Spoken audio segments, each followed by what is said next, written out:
Hello and welcome to Economic Forum, a program that discusses various issues affecting our economy in Zimbabwe.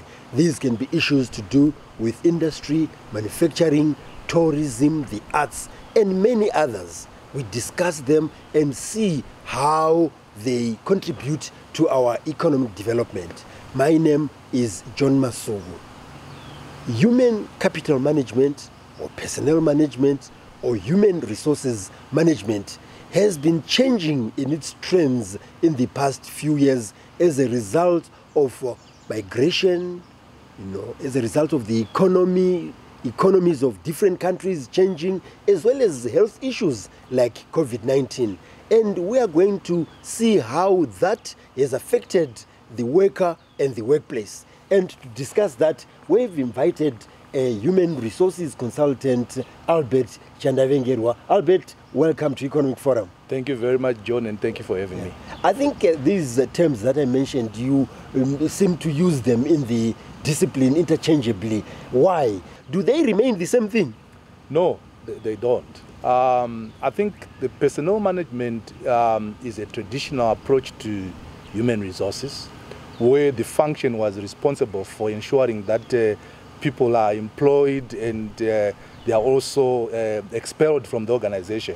So it was divorced from the general management of the organization, but with the paradigm shift now, human resources is now focusing on the bridge between management of the organization and the employees. Yes, and then the human capital. And then human capital, yeah. It's coming from the fact that it's considered to be the most important asset of the organization.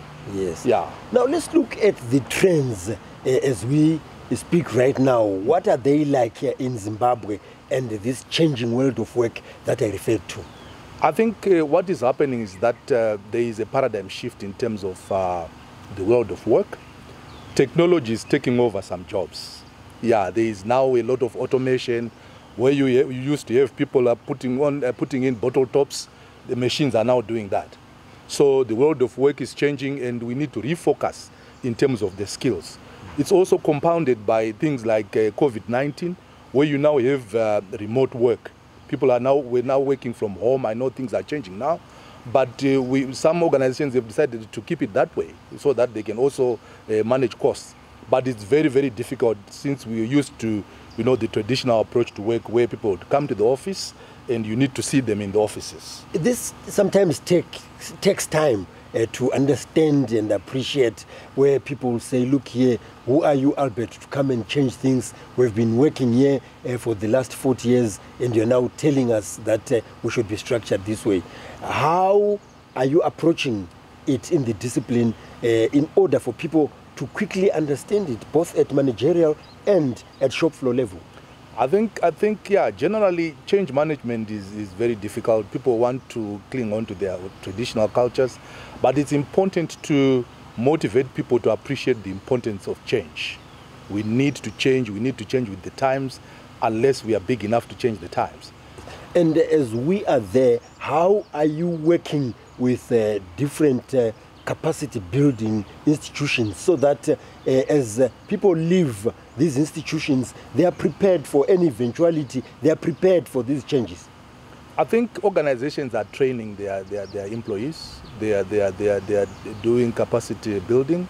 A lot of trainings can be done, change management, culture change, even retirement planning. Very, very important. People have got to be prepared for any unforeseen contingencies when they retire. So companies are actually taking a deliberate approach to train their staff so that they can prepare for the unforeseen. Maybe one thing that you might take time to explain is for people to understand that they may go to school, they can go to varsity and other places, but it is important that they have a skill that they take away, because at times they have a degree up to doctorate level and no one is interested in them because they feel that they have no contribution, because they have the knowledge but there is no specific skill that can be measured that can be in demand. Yeah, I think we need to sort of differentiate between knowledge and skill. Knowledge is theoretical. You can go to school and learn about engineering, but if you have not been in a workshop, then you struggle to have that skill. So what is very critical is that when our students leave university, they must join an organization where they go through a process called onboarding, where they work under someone who has got the skill, who has been there, who is knowledgeable about what should happen. After that, probably after 3 years, they start then ingratiating themselves towards the actual skills now and develop those skills. Because what is needed is not just theory, it's the actual skill. And is apprenticeship or internship paying any dividends in that regard? Yes, it is. Internship is the bridge between, the break between the university programs, where a student is sent to an organization to just get a feel. But after that, there is what we call graduate traineeship, where you then join an organization and you are then, seconded to different departments so that you have knowledge of what happens in that organization in its totality. Mm-hmm. Yeah. But the experience also, Albert, has been that those who receive you at that organization may not be ready for you. You go to that place, you are an intern, and there is no specific program really that you are following, to the extent that you may spend a year without learning much, because there is very little relationship between the training institution or the college and the place of work, so that by the end of the day, that student who is on internship actually benefits. From what I know, I think most of these tertiary institutions actually come up with a program that they want their students to go through, and they have an appraisal system. It's very important that even the students themselves, when they join an organization, they make sure that they are taken through various stages of the processes that take place in that organization, because it's for their own benefit. But it will be foolhardy on their part to just go into an organization, you sit and you learn nothing. That would be a waste of time. Yes. Well, on paper, Albert, I think that's what happens. Yeah. But, at times you find the students just thrown into the deep end. Yeah. And maybe the following day you'll be doing something that is supposed to be done by someone who is already experienced. I'm talking here about how it is important to monitor and evaluate these programs. Yeah. Just a few words about that. I think it's incumbent upon the institutions themselves to make sure that they have an appraisal system, and also the students themselves to be able to demand what they want, because it's for their own benefit. Yeah, but I wouldn't deny the fact that there are other organizations that may not really be worried or about what happens to the student. Yes, yeah. That's Albert Chandavengerwa, who is a human resources consultant. Today we are talking about the changing trends in the world of work and how we can also adapt. Also, these changes being caused by health issues, technological issues, and so forth. So join us in the second segment of Economic Forum.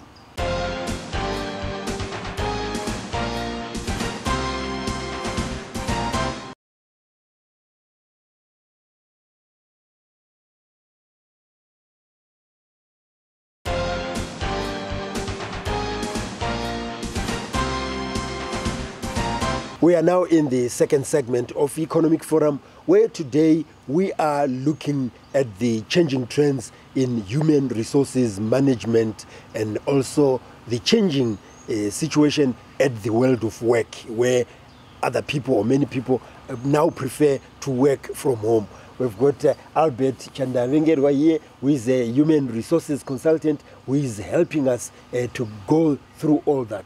One of the biggest difficulties that companies face is the brain drain. You've just recruited someone who is skilled, and a few years or even months down the line, they go outside the country, where companies outside the country, as we have become a global village, are taking them. How is that affecting the world of work and industry in Zimbabwe in particular? Yeah, it is affecting the world of work to a very large extent, because I think we are losing critical skills. And what is happening is that the worst countries do have what they call the critical skills or scarce skills, which they are getting from countries like ourselves, which are in the third world, because of their ability to compensate those people. So people are definitely going there for greener pastures. And but I think what is important is that as a country or as companies in Zimbabwe, we need to make sure that our compensation levels are commensurate with the work that is being done, so that people can then move to other countries, because we can't match It depends on the economic performance of a country. So sometimes we struggle to match that, but we must do everything in our powers to ensure that we limit that so that we also benefit from the skills that would have been gathered from this country. And we have critical skills like those in the engineering, mining engineering, in the medical field. Yeah, they are being accepted overseas, and we are losing our critical skills to other countries that are paying better. So yeah, it's a huge challenge. How does that affect the individual, Albert? Because in some cases, some are training for only 2 weeks for a profession that we've known to be attracting a 4-year training program, but simply because the host country is desperate and so forth, and you spend 4 years there in the host country, when you come back, actually what you have learned or your original skill is lost. How is it affecting the individual? I think, first of all, I want to talk about social fabric. Yeah, you are going to a country that you're not used to. You'll have culture shock there and all sorts of things. So the individual is going there just for survival. And then when they can send money back home. Yes. And when they are there also, I think some of the conditions are not as palatable as they would want, but because they are looking at the dollar value, they will end up working in some conditions that may not be good. And also, some of them will have lost touch with the goings on here. When they've gone there, they are not in touch with what's happening here, and probably they are trying to save money so that they can back and do some business here. But when they come back, they will also struggle because the terrain will have changed. Another shock. Another shock. Yes. The terrain will have changed. Yes. So it becomes very difficult on the part of the individual. Yes, actually, I was referring to the shock that takes place as a result of losing out on their experience, yes.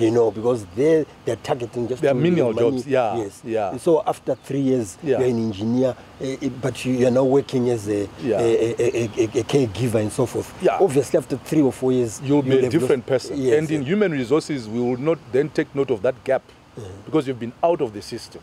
So for us to bring you back, it takes a bit of time again. So it will affect the technocrats. So maybe you want to give some advice on how to make sure that you remain visible and valuable. Yeah, the challenge is that people no longer really concentrate on their jobs per se, but what that job is giving them. So people are actually stepping out of their professions to go and look for money. But maybe in advice that people may not take lightly is that sometimes it's good to soldier on. Sometimes it's good to hang on, and you never know. Maybe things will change for the better. Yes. Yeah. Still talking about that, the other issue then that affects the employer is turnover. You've just said it's so difficult to replace these people. How are the companies managing? Yeah, companies are struggling with turnover because sometimes you try and compensate people so that you can retain them, but there will come a stage when you won't be able to do so because it also depends with the performance of the business, the overall performance of the business. So you'll end up letting people go, and it's very difficult for companies because it actually affects the smooth flow of processes. You have your engineer in place who has mastered the art of producing something, and then that person is just taken by a competition, and you have to go back to the drawing board to recruit someone, and it takes a bit of time to then bring them into the new culture. Albert, let's also look at other issues to do with the desperate situations that people end up maybe applying online for a job in Kuwait, in Dubai, and so forth, only to find that they have been duped into human trafficking by those who are making money with other agencies outside the country. I like the word that you have used, which is desperation. I think that's the reason why people, don't really do proper due diligence, because they would have been promised something that is better than what they are getting here. But I'm sure you've heard about cases where people have been abused in some countries, in the Far East and Middle East.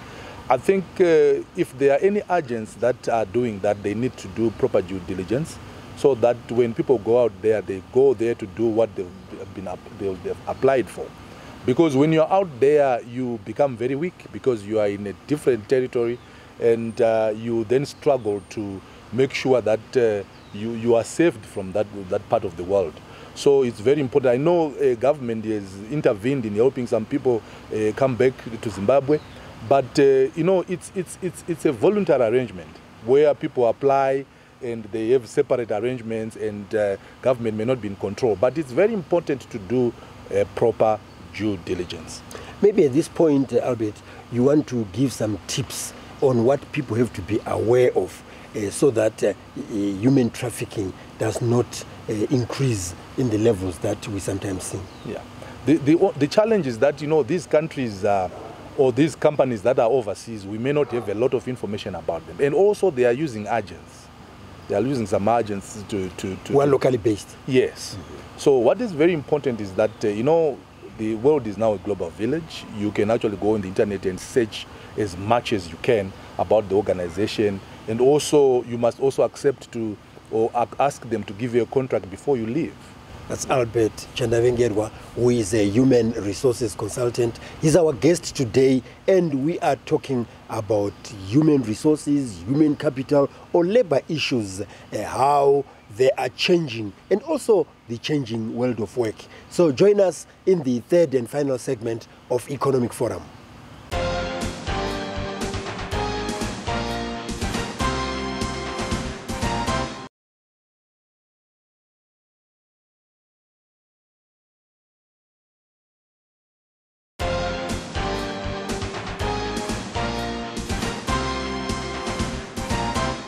We are now in the third and final segment of Economic Forum, where we are discussing issues to do with human resources, labor relations, and so forth, with Albert Chandavengerwa, who is a human resources consultant.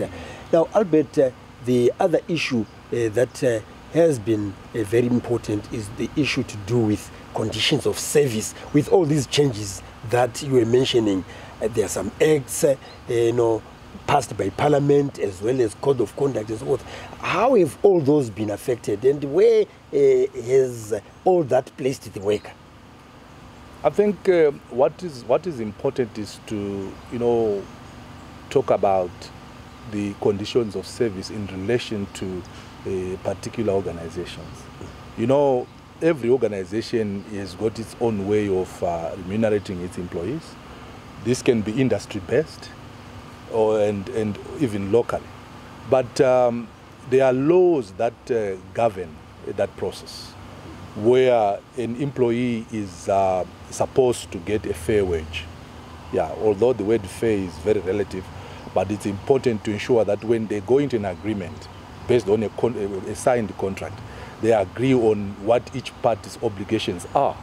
So, yeah, the employee has got to get a fair wage, has got to be treated fairly, and the employer also has got their own rights. Remember, this relationship is about, it's transactional. The employee is selling time and skill, and the employer is buying those. So there has to be concordance between the two arrangements. And the reason why people are then leaving the country is because they are probably looking for better conditions, so to speak. So companies have got to continuously do benchmarking to ensure that their remuneration policies are actually conventional, so that they don't continue losing employees to competition and to some lands afar. Yes. Yeah. And also they get affected by the environment, whereby we have a multi-currency system, and the RTGS has gotten weaker, and you cannot immediately remunerate them in US dollars and so forth. Are these not some of the factors that affect the worker? Yes, there are factors that are affecting the worker, because the exchange rate is always changing. But what companies are doing, this is what I've noticed, is that they are now pegging these salaries in US dollars. But they then monitor the changes so that the employee is not affected. Because when the rate changes, which is something that the employer or the employee cannot control. So they peg the salaries in USD, and any changes in the exchange rate will then also be prorated to the salaries. So I think it's one strategy that employers are using. And also, besides the salary, there are other things that are non-monetary. So employers are also using that to retain their employees. You talk about housing, you talk about transport, the vehicles, and even groceries. So they are being creative to ensure that they retain their employees. Mm-hmm. Yeah. Other issues that we can talk about as we discuss labor issues, the month of May is celebrated as the Workers' Month, because on the 1st we celebrate Labor Day or May Day. Are issues to do with workers' rights. Yes. We now get a lot of these words like abuse, exploitation, slavery, as well as abuse in relation to sexual abuse and so forth. Talk about those things, Albert, with relation to the world of work, where everyone is comfortable, they are not afraid to go to work because of these things. Yeah, I think in Zimbabwe we are privileged because we have laws that govern the world of work, and the employees actually have the clear routes to appeal if they are not happy with the conditions. But also I want to talk about, we have the ease of doing business in Zimbabwe, which has opened the floodgates to investors. I think as a country we need to interrogate the conduct of our investors in relation to how they handle their employees, because our ethics are different. We have a way of doing things. We have an 8-to-5 jobs, but some of our investors may not believe in that. They probably want to watch the task and not the clock. So we need to continue interrogating those and mediate between the employer and the employees, so that there is no exploitation. That's my belief. Yeah. Yes. Yes. So at the moment, where do we stand? Are there any rules and regulations that have been introduced while we have an ease of doing business, while we're open for business? When an investor comes, have you looked at some of the guidelines that they're given by government with regards to how they treat their workers? I think in Zimbabwe, we have the constitution, which actually supersedes all the other codes. And when an investor comes, I think as they develop their internal codes, they have to be guided by the Constitution of Zimbabwe and the Labour Act as they do their local codes, so that they don't go outside the dictates of what our Labour Act says and what our Constitution says. As we wind up this program, let's look at aging and old age pensions and so forth. Are we comfortable when someone leaves employment? Normally they leave at 60 or 65, maybe to be extended to 70. But are they comfortable after leaving employment, or they have to do other things to survive because their pensions are depleted and what they are getting from some of the organizations where they've been contributing is not enough? Yeah, retirement is something that I'm very passionate about, because I've seen that most people, when they retire, some of them, and well, this is not scientific, but I've seen that they won't live longer. It's because of what comes with retirement. And it's very important that we don't really talk about these other, institutions that do retirement pensions, but the companies themselves have got to take responsibility. Someone has saved you for many years. I think companies can do something about it, so that when someone retires, they really go and rest. That's Albert Chandavengerwa. Today we were discussing issues to do with human resources or labor relations with Albert Chandavengerwa. What remains is for me to remind you that you can get in touch with us here on Economic Forum on the numbers that are showing on your screen. And you can also engage with us on the social media platforms that are also flashing on your screen. If you have missed some of the episodes of Economic Forum, you can watch them on our YouTube channel, which is Economic Forum Zimbabwe. So on behalf of Albert Chandavengerwa, a human resources consultant, and the production crew, this is John Masugu wishing you happy viewing.